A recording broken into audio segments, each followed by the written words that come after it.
Bonsoir, habitants du village Abata. Nous vous saluons dans le nom puissant, glorieux et merveilleux de notre Seigneur appelé Jésus le Christ. Nous sommes ici ce soir et très heureux de l'être pour parler de la Sainte Bible, pour parler du Seigneur Jésus le Christ, pour parler de la parole qu'il a laissée à ses apôtres. Mais bien avant cela, nous allons nous présenter. Nous sommes le ministère de la voix de minuit. Et notre place dans la Bible est Matthieu 25, 1 à 6. Je répète, nous sommes le ministère de la voix de minuit. Et notre place dans la Bible est Matthieu 25, 1 à 6. À ne pas confondre avec le cri de minuit. Oui, comprenez pas minuit, pas le minuit des humains. Ou quand on parle de l'heure où il est 24 heures, on pense qu'il est minuit. Non, ce n'est pas de cela qu'il s'agit.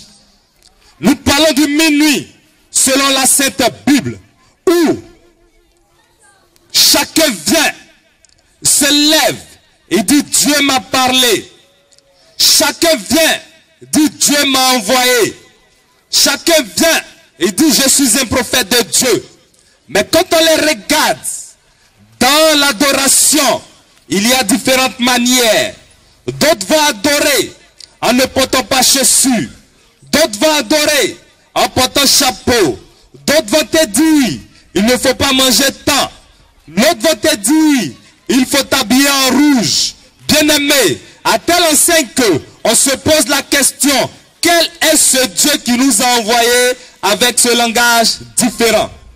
À telle enseigne que la population d'Abata est troublée, parce qu'elle ne sait plus qui dit vrai, qui dit faux. À chaque 200 mètres, nous remarquons qu'il y a une église qui pousse. À chaque 300 mètres, une église qui pousse. Et nous constatons que des églises poussent comme des champignons. Bien-aimés, nous sommes ici ce soir pour vous dire de faire attention à toutes ces églises qui poussent mais qui n'ont pas le même langage.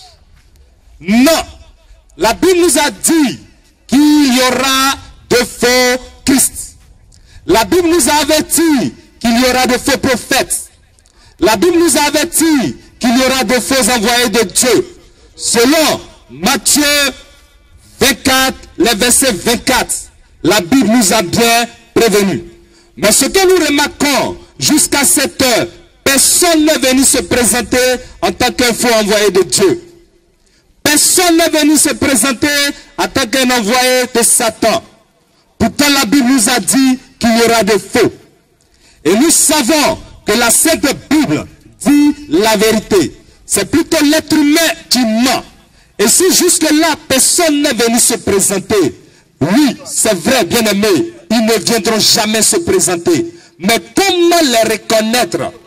Comment savoir qu'un tel est un faux envoyé de Dieu, un tel est un vrai envoyé de Dieu?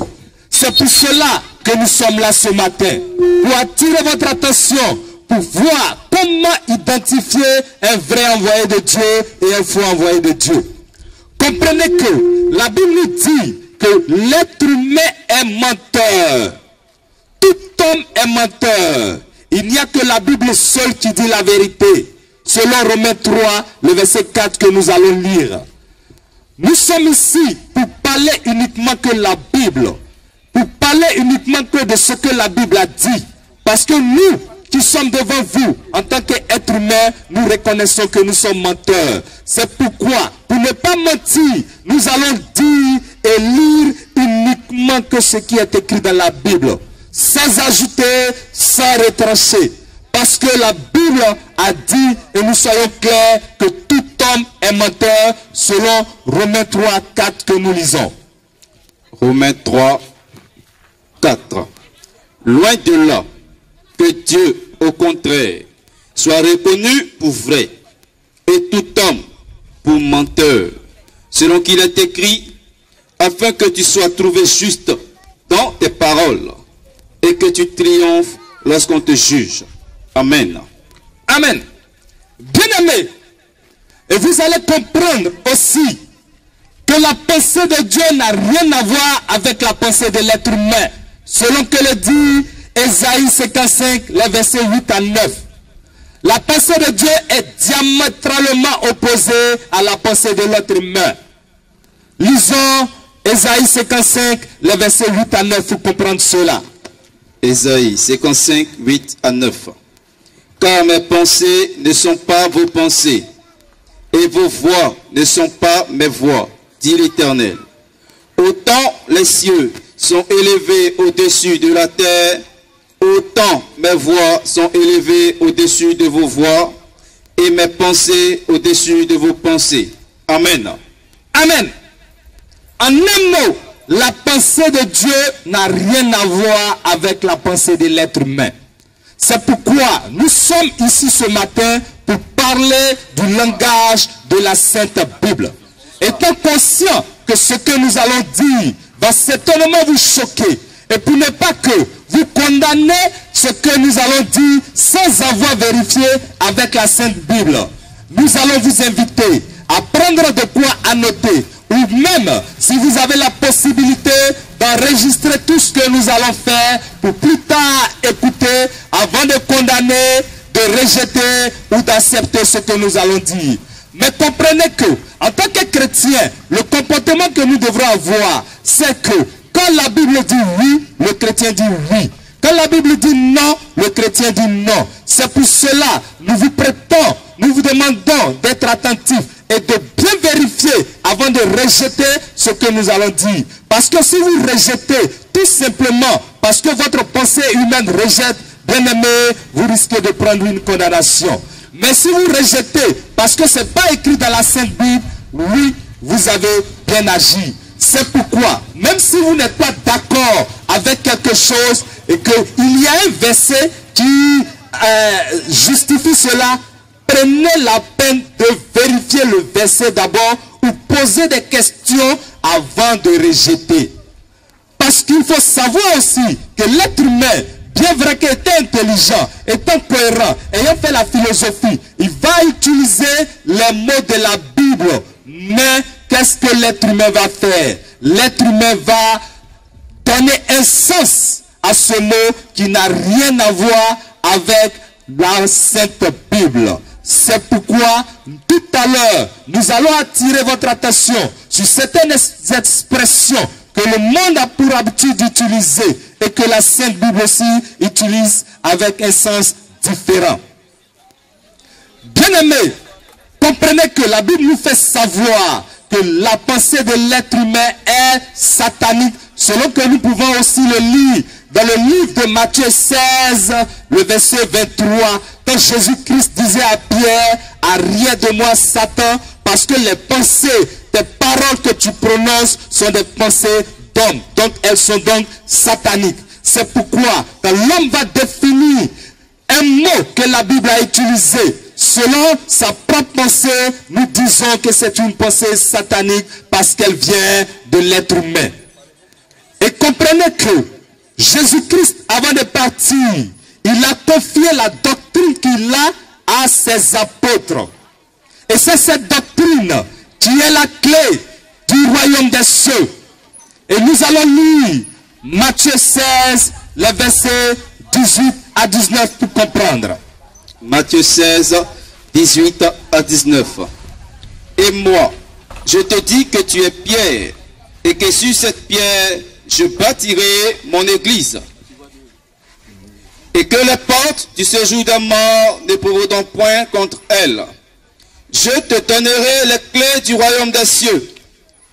Ce que tu liras sur la terre sera lié dans les cieux, et ce que tu délieras sur la terre sera délié dans les cieux. Amen. Amen.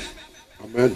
Bien-aimés, nous allons élaborer certains mots, certains langages que l'être humain utilise, et nous allons vous donner aussi des versets pour comprendre ce que la Bible dit à ce sujet. L'être humain, avec sa pensée satanique, mauvaise, avec sa réflexion, sa philosophie va définir l'Église comme étant le bâtiment. L'être humain va définir l'Église comme étant les 4 murs. Alors, nous nous posons la question, selon la Sainte Bible, qu'est-ce que Dieu a appelé Église? Ça, c'est un premier mot que nous allons définir. Nous allons ouvrir la Sainte Bible pour poser cette question à la Sainte Bible. Parce que si nous voulons définir avec notre pensée, nous risquons de faire fausse route. Lisons le livre Matthieu 16, le verset 18, pour comprendre ce que Dieu appelle Église. Matthieu 16, 17 à 18. Jésus reprenant la parole, lui dit: Tu es heureux, Simon, fils de Jonas, car ce ne sont pas la chair et le sang qui t'ont révélé cela, mais c'est mon Père qui est dans les cieux. Et moi, je te dis que tu es Pierre, et que sur cette pierre, je bâtirai mon église, et que les portes du séjour des morts ne prévaudront point contre elle. Amen. Amen. Ici, la Bible nous fait savoir que Jésus-Christ s'adressait à un être humain qui était Pierre. Et il a dit c'est sur Pierre qu'il va bâtir son église. Nous lisons encore Éphésiens 2, le verset 22. Éphésiens 2, verset 22. Éphésiens 2, 22. En lui, vous êtes aussi édifiés pour être une habitation de Dieu en esprit. Amen. Amen. Amen. Nous sommes une habitation de Dieu en esprit. Dieu est un esprit, nous sommes une habitation de Dieu. Lisons 1 Corinthiens 3, le verset 16. 1 Corinthiens 3, verset 16. Ne savez-vous pas que vous êtes le temple de Dieu et que l'Esprit de Dieu habite en vous? Si quelqu'un détruit le temple de Dieu, Dieu le détruira. Car le temple de Dieu est saint et c'est ce que vous êtes. Amen. Oui, c'est ce que nous sommes. Nous sommes l'église du Seigneur Jésus le Christ. Il ne s'agit pas d'un bâtiment. Parce que Jésus-Christ a versé son sang pour des êtres humains, non pas pour des bâtiments. C'est pourquoi, toujours dans cette même lancée, l'être humain, avec sa pensée satanique, va donner des noms à l'église. C'est pourquoi, quand nous passons, nous voyons le mot église selon la pensée des êtres humains avec des noms dénominationnels. Église, temps, église, pentecôtiste, église, Théma, église, temps, église, temps. Mais comment, selon la Sainte Bible, nous pouvons définir l'église? Oui, la Bible nous fait savoir que si nous sommes l'église de Dieu en tant qu'être humain, quand nous nous assemblons dans un lieu pour parler du Seigneur Jésus le Christ, pour adorer notre Dieu, nous formons l'église de ce lieu. C'est pourquoi, quand nous parcourons la Sainte Bible, nous voyons que le mot église est toujours suivi du lieu de la localité où les uns et les autres se réunissent pour parler du Seigneur Jésus-Christ. En exemple, nous allons prendre le livre de Actes 1, Actes 8, le verset 1. Acte 8, le verset 1. Saul avait approuvé le maître d'Étienne. Il y eut ce jour-là une grande persécution contre l'église de Jérusalem. Et tous, excepté les apôtres, se dispersaient dans les contrées de la Judée et de la Samarie. Amen. Acte 13, verset 1. Acte 13, verset 1. Il y avait dans l'église d'Antioche des prophètes et des docteurs.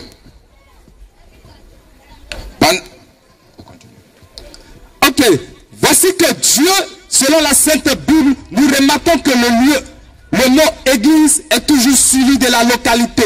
C'est pourquoi quand nous parcourons la Bible, de la Genèse à l'Apocalypse, nous voyons toujours église de Jérusalem, église de Corinthe, église de Thyatire, église de Smyrne. Tout ça, ce sont des villes, ce sont des localités.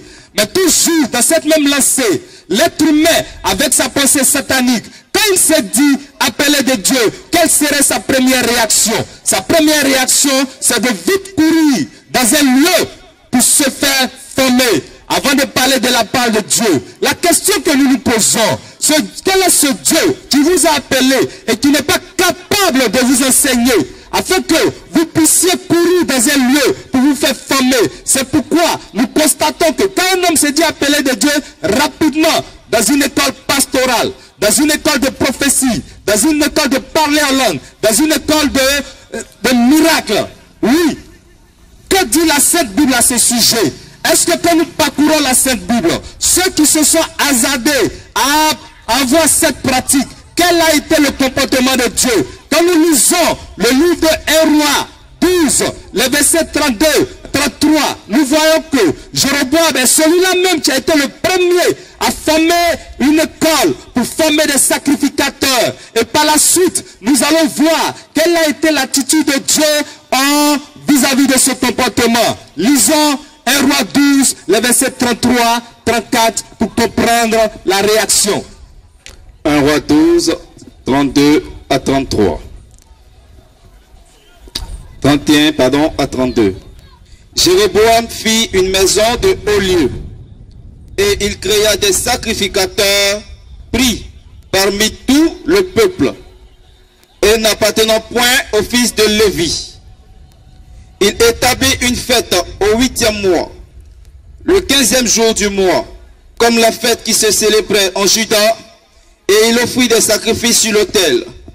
Voici ce qu'il fit à Bethel, afin que l'on sacrifiât au veau qu'il avait fait. Il plaça à Bethel les prêtres des hauts lieux qu'il avait élevés. Amen.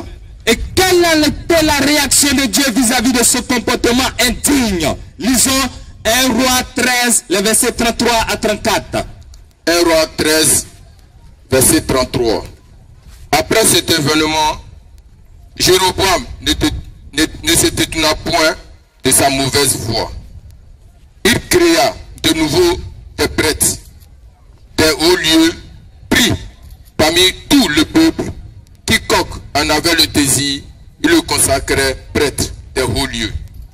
Ce fut là une occasion de péché pour la maison de Jéroboam, et c'est pour cela qu'elle a été exterminée et détruite de dessus la face de la terre.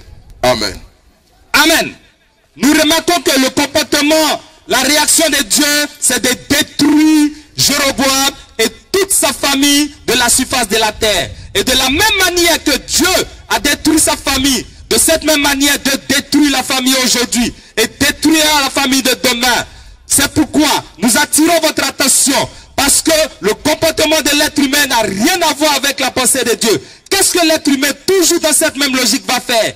Parce qu'elle a construit une école pastorale. Naturellement, il faut s'inscrire pour aller dans ce lieu.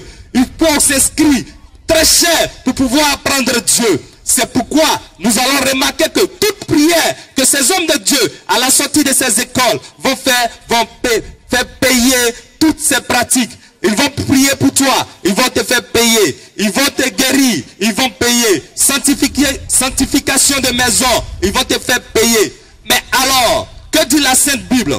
Quand nous lisons le livre de Matthieu 8, Matthieu 10, le verset 8, nous constatons que la Bible nous fait savoir que toute prière est gratuite. Parce que vous avez reçu gratuitement, donnez donc gratuitement. Lisons Matthieu 10, le verset 8. Matthieu 10, verset 8. Allez plutôt vers les brebis, guérissez les malades, ressuscitez les morts, purifiez les lépreux, chassez les démons. Vous avez reçu gratuitement, donnez gratuitement. Amen. Vous avez reçu gratuitement, donnez gratuitement. Et comme si cela n'était pas suffisant, parce que petite prière, le montant qu'ils vont donner sera insignifiant. Qu'est-ce qu'ils vont faire? Il faut toujours créer des ressources, des stratégies pour avoir plus d'argent. Ils vont employer un mot que la Bible utilise, mais donner un contexte personnel. La fête de moisson. Qu'est-ce qu'ils vont faire pendant la moisson? Pendant la moisson, ils vont payer une petite bougie chez Diallo à 50 francs. Et cette même bougie, ils vont amener ça dans leur lieu de prière. Et vendre cette bougie à plus de 100 000 francs. Ils vont payer une petite bouteille d'Awa à la boutique de Diallo à 300 francs. Ils vont aller dans le lieu de prière. Ils vont dire oui, cette eau est source de vie. Étant donné que ça se trouve dans l'église et que vous allez payer ça au sein de l'église, non à la boutique. Donc cette eau qui coûtait 300 francs coûte aujourd'hui 200 000 francs. Bien-aimés, nous attirons votre attention sur cette pratique. Quand nous lisons selon la Sainte Bible, que la Bible nous parle de la moisson, quel a été le comportement, comment cela s'est passé. Nous allons remarquer que quand Dieu, Jésus-Christ, est rentré dans la synagogue et il voyait que des gens vendaient des articles au sein de l'église, au sein de la synagogue, Jésus-Christ a versé tous ces articles, était en colère. Il a dit non, vous ne fédérez pas de ce lieu une maison de caverne, une maison de voleurs, parce que c'est un lieu de prière. C'est pourquoi, bien-aimés, nous attirons votre attention sur ces pratiques qui se font, qui n'ont rien à voir. Ce sont des pensées sataniques. Lisons Marc 11, les versets 15 à 17. Pour voir comment le Seigneur Jésus-Christ a réagi lorsqu'il y a eu une vente au sein de l'église, au sein d'un lieu de prière, au sein de son temple. Lisons. Marc 11, verset 15. Il arrivait à Jérusalem et Jésus, entrant dans le temple, il se mit à chasser ceux qui vendaient et qui achetaient dans le temple.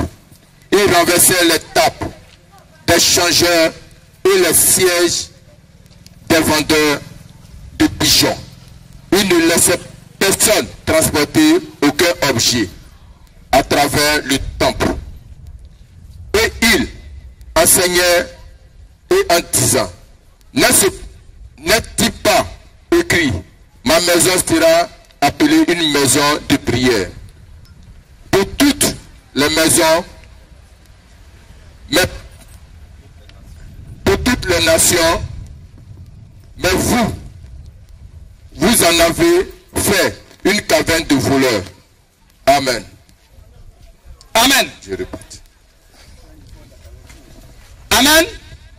Vous voyez que Jésus-Christ s'est énervé quand il a vu ce comportement. Il a versé tous les articles. C'est pourquoi nous confirmons que cette pratique est interdite. Les gens profitent de ces fêtes de moisson pour faire ce qu'on appelle de l'escroquerie religieuse.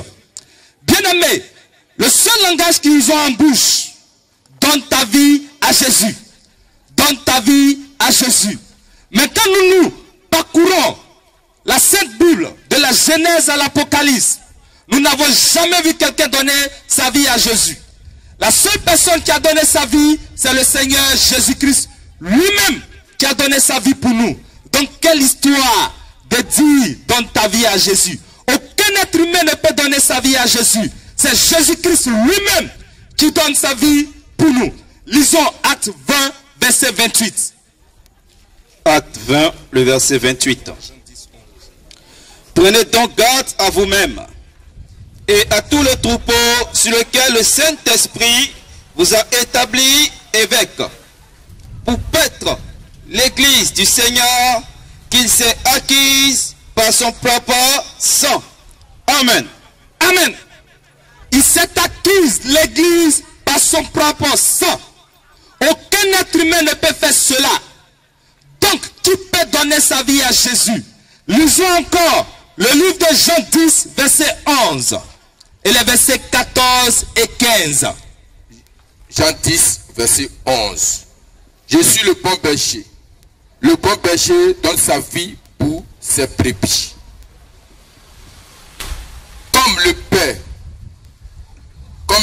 me connaît, et comme je connais le Père, et je donne ma vie pour mes brebis. J'ai Amen. Amen. Nous venons encore de confirmer, bien-aimés, que c'est Jésus-Christ lui-même qui a donné sa vie. Et il y a plein de mots, plein de pratiques qui se mènent dans le monde, qui n'a rien à voir avec la pensée de Dieu. C'est pourquoi nous attirons votre attention. Et nous sommes encore là. Nous vous prions de rester très attentifs, de noter tout ce que nous avons dit. Et si vous n'avez pas compris quelque chose, approchez-vous de nous et posez-nous la question pour que nous puissions mieux vous expliquer. Nous allons donner nos contacts pour que ceux, depuis leur position, depuis leur maison, qui n'ont pas eu l'occasion de se déplacer, qui nous écoutent, puissent nous appeler pour poser des questions et leurs préoccupations. Nous sommes alors au 07 57 76 59 20. Encore, nous sommes au 01 71 79 64.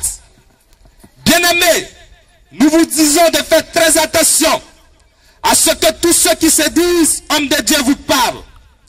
Quand un homme viendra vers vous et vous dit je suis un homme de Dieu, éprouvez cette personne avec la Sainte Bible.